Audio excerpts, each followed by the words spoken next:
All right, what's going on? It's your boy Jose. It's November 18th, KarmaloopTV, the weekly rundown, and you might be wondering why I have this mustache. The rundown. The first cut is the deepest. So, first for today's news. On Sunday, President Barack Obama spoke before the ASEAN 10, the Association for Southeast Asian Asians. In his address, he urged Burma to release democracy rights activist and leader of the National League for Democracy, Aung San Suu Kyi, saying there are clear steps that must be taken, the unconditional release of all political prisoners, end to conflicts with minority groups, and a genuine dialogue between the government, the democratic opposition, and minority groups. We're not sure if Burma is going to listen to these requests, but you know, we're keeping our fingers crossed.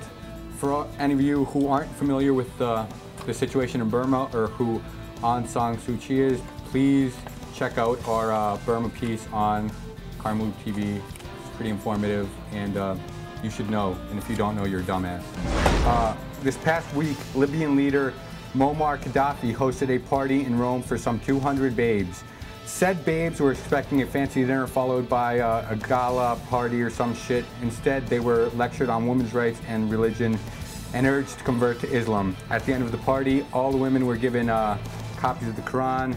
I've actually tried to trick girls into doing similar things, but instead of Islam, I want them to worship me. It has not yet worked. According to the new Oxford Dictionary, the new word of the year is unfriend, beating out netbook, hashtag, and sexting. Oxford defines unfriend as a verb, to remove someone as a friend from a social networking site such as Facebook.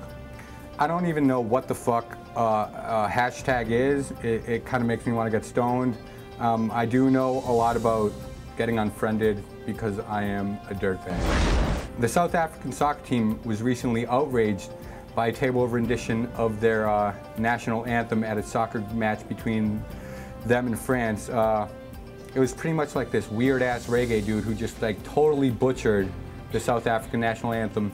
And what I was personally more outraged at when watching the YouTube video was the two white dudes with dreads playing bongo drums. I mean, come on. White guys with dreads playing bongo drums, that's the type of shit that pisses me off. And finally, this is really unimportant news, but Ashley Simpson is apparently pretty upset that everyone's calling her sister fat. And Ashley, I just want you to know, I don't think your sister's fat. I think she's thick, and I like thick girls. And you're skinny, and I like skinny girls too. So both of you can holler at me, add me on Facebook, and then if things don't work out, you can unfriend me. And that's this week's news. I'm Jose, and I'll see you next time.